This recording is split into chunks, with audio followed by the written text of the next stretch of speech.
বিদায় নিলেও মুস্তাফিজ, সাইফ, তাসকিন এই তিনজন নিজেদেরকে নিংড়ে দিয়েছেন। বাকিরা কেন তাদের মতো নন? সুপার 4 শেষে ব্যর্থতা দিয়ে শেষ করলো বাংলাদেশ। এই এশিয়া কাপে বাংলাদেশের প্রাপ্তির জায়গা থাকবেন সাইফ, মুস্তাফিজ, তাসকিন, রিশাদরা, কিন্তু বাকিরা নিদারুণ হতাশই করেছেন। অন্যদের সঙ্গে এই তিনের ব্যবধান কোথায়? কেন পারছে না বাংলাদেশ দল? সবকিছু নিয়ে বিস্তারিত থাকছে প্রতিবেদনে।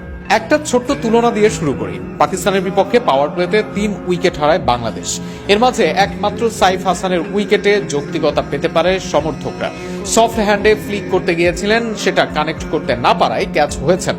না, সাইফের ফর্মের জন্য তাকে এগিয়ে রাখা হচ্ছে না, আজকের ইনিংসটাও জাস্টিফাই করা হচ্ছে না, কিন্তু অন্যদের সঙ্গে পার্থক্যটাই তুলে ধরা হচ্ছে। যেখানে হৃদয়, ইমনরা যে শটে আউট হয়েছেন, এত বছর ক্রিকেট খেলার পর এমন কিছুর জন্য তো প্রকাশ্য শাস্তির দরকার তাদের। বড় মঞ্চে বাংলাদেশের বোলারদের প্রশংসা করা হয়, বিশেষ করে ফিজ, তাসকিনদের আলাদা মূল্যায়ন করা হয়। রিশাদ হোসেনকে নিয়েও সেই আলাপটা হয় ইদানিং। কেন হয় যেটা এই টুর্নামেন্টে প্রমাণ করেন